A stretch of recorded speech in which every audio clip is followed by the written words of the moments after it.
People love saying quantum physics is weird, incomprehensible, defies all logic. And you know what? They're absolutely correct. But here's something nobody tells you up front. Even the experts don't fully grasp quantum mechanics the way they wish they could. However, I can walk you through how it operates.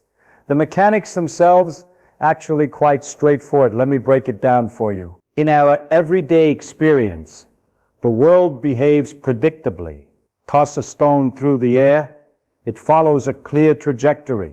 Drop a basketball from a table, gravity pulls it straight down. Steer a vehicle right, it doesn't magically veer left. Physical objects occupy specific locations. They travel at measurable velocities. Something exists in one place or another, never somehow in multiple locations simultaneously. This is intuitive common sense. And at the atomic scale, this intuition becomes spectacularly useless. When you descend to the realm of atoms, reality operates on completely alien rules. Electrons, photons, atomic particles, they don't behave like anything you've encountered in daily experience. Newton originally proposed that light consisted of particles. Later discoveries revealed wave-like behavior. Then scientists found light sometimes acts exactly like particles again. Electrons followed the same confusing trajectory, first understood as particles, then exhibiting wave properties. Eventually physicists surrendered, trying to fit quantum objects into familiar categories. They're neither waves nor particles. They're something else entirely. Consider 3 experimental scenarios that reveal this strangeness. First scenario, bullets. A machine gun fires projectiles through 2 openings in a barrier. Behind the barrier, a detection screen records impact locations. Seal the second opening, you observe one distribution pattern. Seal the first opening instead. You get a different distribution. Open both simultaneously. The 2 patterns simply combine additively. This is classical physics operating exactly as expected. Second scenario, water waves. Waves propagate through 2 openings in a barrier. On the far side, they converge and interact. Where wave peaks align with other peaks, they amplify each other. Where peaks meet troughs, they cancel out. The result, alternating bands, bright, dark, bright, dark. This is interference, a signature wave phenomenon. Third scenario, electron source, 2 narrow slits, a detection screen. What emerges? Bands, precisely like the water wave pattern. Now reality becomes genuinely bizarre. This double-slit experiment deserves your full attention. This might be the single most important experiment ever conducted. Every counterintuitive aspect of quantum mechanics manifests right here in this setup. Reduce the electron source intensity. Make it emit extremely slowly, releasing individual electrons with significant time gaps between them. You hear distinct clicks from the detector. Click, click. Each click sounds identical, same intensity, same character. No partial clicks, no fractional clicks. Either one complete electron registers or nothing registers. Electrons don't arrive in fragments. They arrive as indivisible, complete units. So here's the natural question that arises. Which slit did any particular electron pass through? Seems perfectly reasonable to ask, doesn't it? An electron is a discrete object, a particle, a chunk of matter. It doesn't divide itself. Logic dictates it must traverse either one slit or the other. Let's call this assumption, proposition A. Each individual electron passes through either the first slit or the second slit, but not both. Sounds undeniable.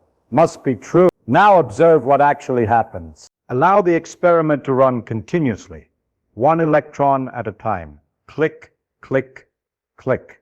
Gradually accumulating data on the detection screen. And the pattern that emerges, bands. The identical interference pattern produced by water waves.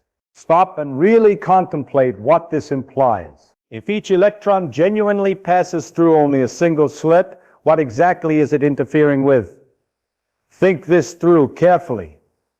One electron passes through the apparatus, registers on the screen, then another electron passes through, registers on the screen, individual electrons separated by minutes, if you choose. Each electron is completely isolated. There's nothing else present to interfere with. Yet somehow you still get the interference pattern, the distinctive banded structure. How is this possible? Let's rigorously test proposition I. Completely seal the second slit. Fire electrons. You observe a particular distribution. Most electrons land directly opposite the first slit, fewer toward the edges. A single peak. Call this pattern 1. Now reverse the setup, seal the first slit, open the second.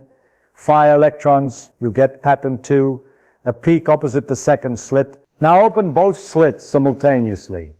If proposition A holds true, if each electron genuinely traverses one slit or the other, then the result should simply be pattern 1 plus pattern 2 combined. Some electrons pass through the first slit, creating pattern 1. Others pass through the second slit, creating pattern 2. Add them together. That should be your result. That's not what you get. Not even close. Examine the center point, equidistant from both slits. With both slits open, numerous electrons arrive there, a bright concentration. But seal the second slit, fewer electrons reach that center point. Wait, seal the first slit instead. Again, fewer electrons at that identical center point. So closing either slit actually increases electron counts at certain locations and decreases them at others. How can blocking a slit the electron supposedly didn't use affect where it ultimately lands? At certain locations, you get more than double the electron count with both slits open compared to either slit alone. At other locations, you get almost 0 electrons with both open, even though you got substantial numbers with one open. This is interference, behaving exactly like waves. But remember, the electrons register as particles, one complete indivisible unit at a time. Here's what makes this so profoundly puzzling. How does an electron passing through the first slit know whether the second slit is open or closed? The mathematics here is elegantly simple. You calculate probabilities exactly like interfering water waves. But the physical interpretation, what this actually means, that's where comprehension breaks down. Electrons register in discrete lumps like particles. But the probability distribution of where they register follows wave intensity patterns. Now let's try something that seems clever. You say, fine, I want to directly observe what's actually happening. I want to watch which slit each electron actually passes through. So you install a powerful light source behind the two slits. When an electron passes through a slit, it'll scatter some light photons. You'll see a small flash. That flash will reveal this electron went through slit 1, or this electron went through slit 2. Perfect plan. Let's implement it. You run the experiment. Fire electrons one at a time. Watch carefully for light flashes. And here's exactly what you observe. Every single time you hear a detector click, meaning an electron arrived, you also observe a flash of light, either near the first slit or near the second slit, never both simultaneously, never midway between. Excellent. So proposition A was correct after all. Each electron genuinely does pass through one slit or the other. We can directly observe it happening. We can watch which path it takes. Mystery resolved, then not remotely, not even slightly. Look at the detector screen now. Examine the pattern of where electrons are landing. The banded interference pattern has completely vanished. Instead, you just get two peaks. Exactly what you'd predict from proposition A. Exactly what you'd observe if you were firing bullets through the slits. The pattern is simply pattern 1 plus pattern 2 added together. No interference. No bands gone. When you observe which slit the electron passes through, the interference pattern disappears. When you don't observe, it returns. Your observation has fundamentally altered the experimental outcome. But wait, perhaps the issue is that the light is physically disturbing the electrons. Photons are colliding with electrons, giving them small momentum kicks, disrupting their trajectories. That's why interference vanishes. Reasonable hypothesis. So let's use dimmer light, more gentle, less disturbance. You reduce the light source intensity. Initially, nothing changes. Same results as before. You still observe flashes. Pattern still shows no interference. But as you make the light progressively dimmer, something fascinating begins happening. Sometimes you hear a click from the detector, electron arrived, but you don't see any flash of light whatsoever. Why not? Where did the flash go? Here's why. Light doesn't arrive as a continuous wave.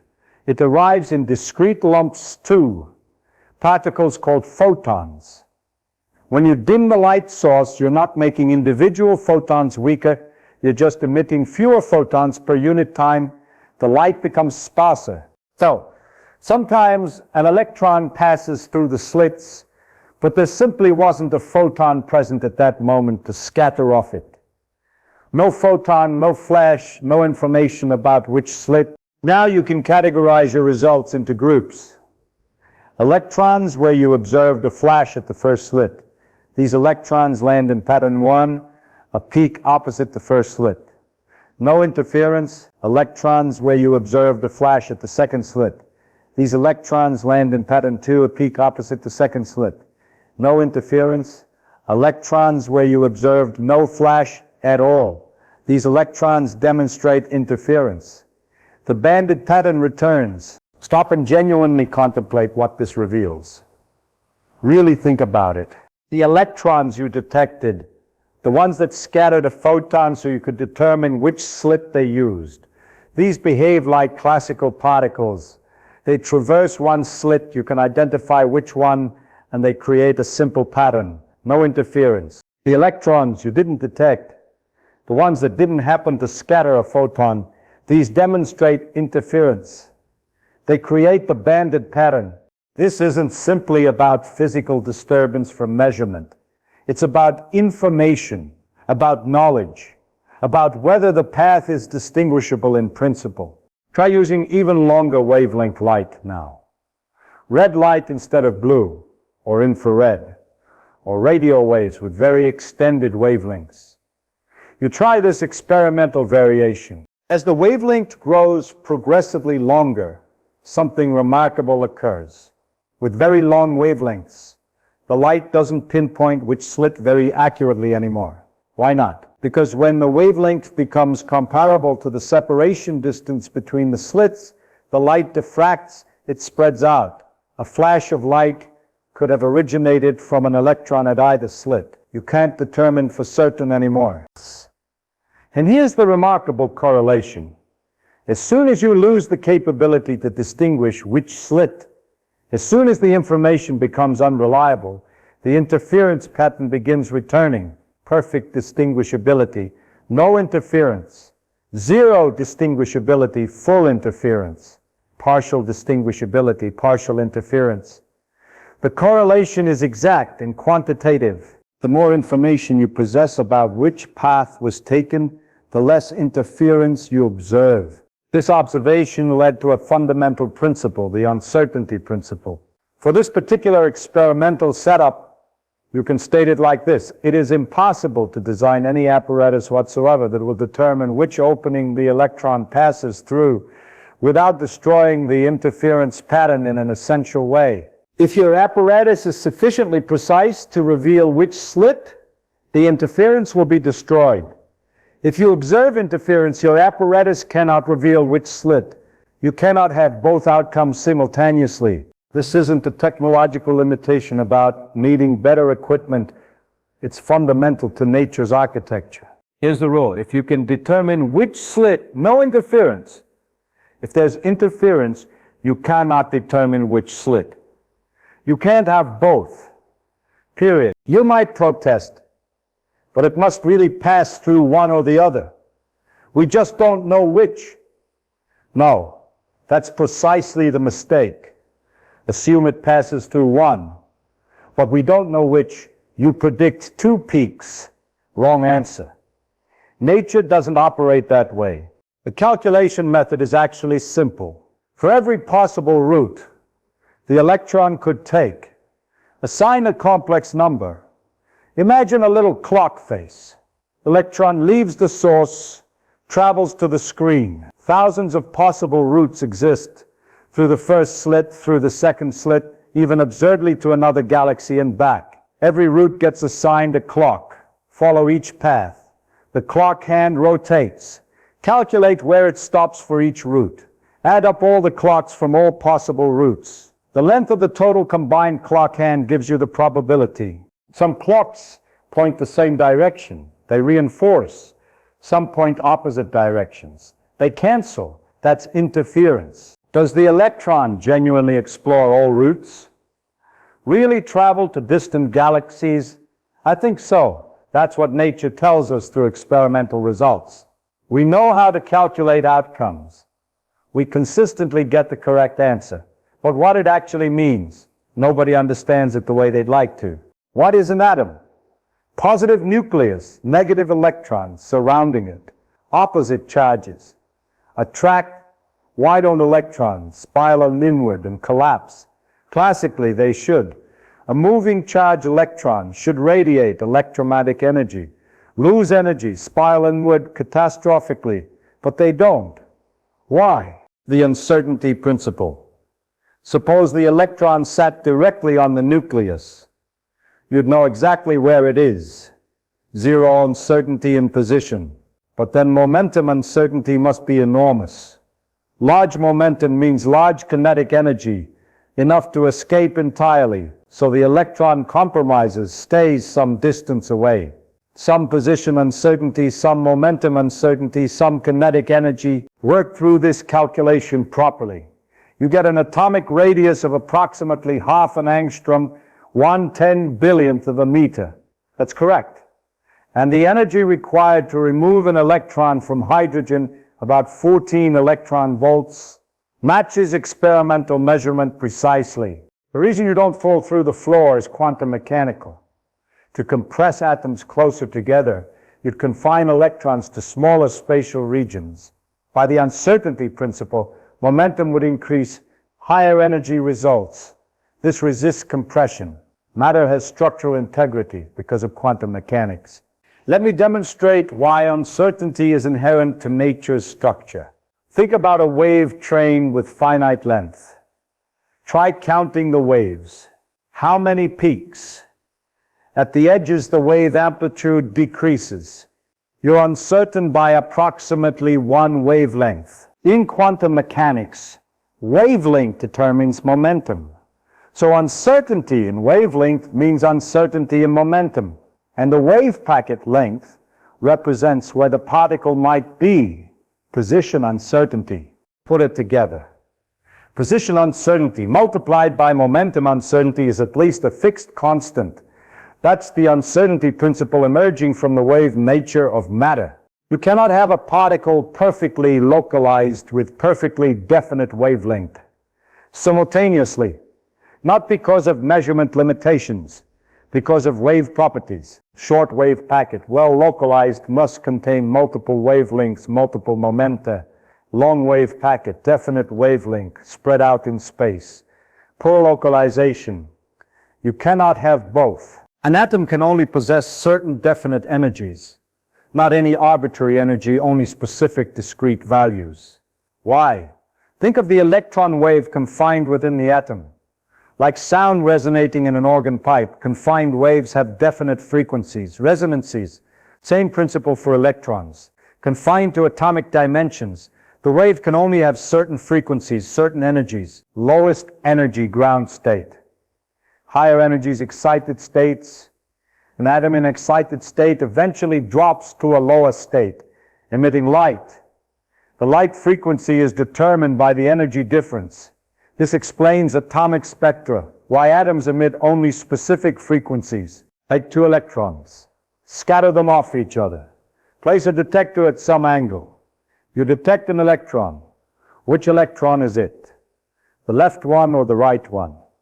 Can't tell. Electrons are fundamentally identical. Because you can't distinguish them, something strange happens. Two ways exist to get an electron in your detector. The left electron scattered toward you, or the right electron scattered toward you. Cannot distinguish these possibilities. So probability amplitudes interfere, just like the double-slit experiment.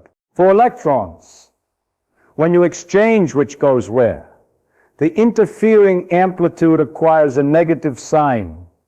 For some particles, like alpha particles, it's a positive sign. Why? Related to spin. Electrons have spin 1/2. Alpha particles have spin 0. Half integer spin particles interfere with negative sign when exchanged. Integer spin particles interfere with positive sign. Deep fact about nature with enormous consequences. Why matter has structure. Why you can't place all electrons in the same quantum state. Why the periodic table works. Things at small scales behave nothing like things at large scales. Not like waves. Not like particles, like something else, something without everyday analogy. We possess a precise calculation method. The mathematics is elegant. The problem is interpretation. What does it mean? What's genuinely happening? Nobody agrees on that. But we know this. When you cannot distinguish alternative routes, add probability amplitudes, then square. When you can distinguish, even if you don't actually look, add probabilities directly. That rule explains everything we observe. Observation matters. Whether you can in principle determine which route changes the outcome, not because you physically disturb things, but because distinguishability determines interference. The uncertainty principle is fundamental. Position and momentum cannot both possess definite values simultaneously. Not that we don't know them, they don't have them. Quantum probability differs from classical probability. Classical probability reflects ignorance about underlying reality. Quantum probability is woven into nature's fabric. Strange? Absolutely. Counterintuitive? Without question. But this is how nature operates. And every prediction we can test matches experimental results to extraordinary precision. We don't understand quantum mechanics the way we'd like to. But we understand how to use it. And it works. That's physics.